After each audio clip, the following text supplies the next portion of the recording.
xukuumadda hadda jirta maxamed cabdulaahi farmaajo uu hogaaminayo inay la soo baxday 3 sano oo ay jirtay inay isku dayday inay ka leexato dariiqii dadkan ku heshiiyey oo ugu horraysa inay la dagaalanto nidaamka federaaleynta ahaa dalka oo ay dhammaan qawaaniintii iyo waxyaabihii u baahnaa in laga wada tashado ee hareer bartay oo ay dhagaha ka furaysatay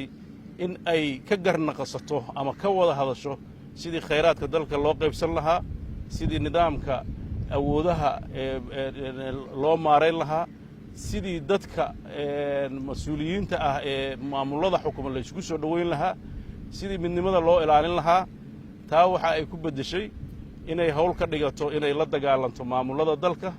waxaad og tihiin wixii ka dhacay maamulada dalku aan rabin inaan aad ugu noqnoqdo waxyaabaha hadda u dambeeya oo socdana dadka Soomaaliyeed ay ka dharagsan yihiin waxaad og tihiin ciidamadii loogu talagalay in lagula dagaalamo argagixisada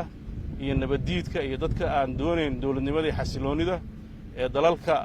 ay noo tababareen in meelihii deganaa oo xasiloonaa ee lagu qabsanayo waxa ka socda gobolka Gado oo ah magaalooyin xasiloon oo shabaabka ka xoreysnaa magaalooyinka Doolow balad xaawo luuq in ciidamo lagu daadguraynayo ciidamo la yiraahdo haramcad waxyaabaha yaab kale waxa weeye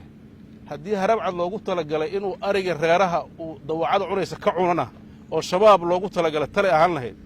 laakiin haramcad xoolihii iyo dadkii cunaya runtii waa arrin aan fiicnayn suurad xun ka dhalinaysa Soomaalida dhexdeeda u abuuraysa nidaam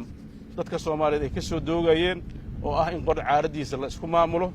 arrimaha noocaas runtii waxay walaac gelinaysaa Puntland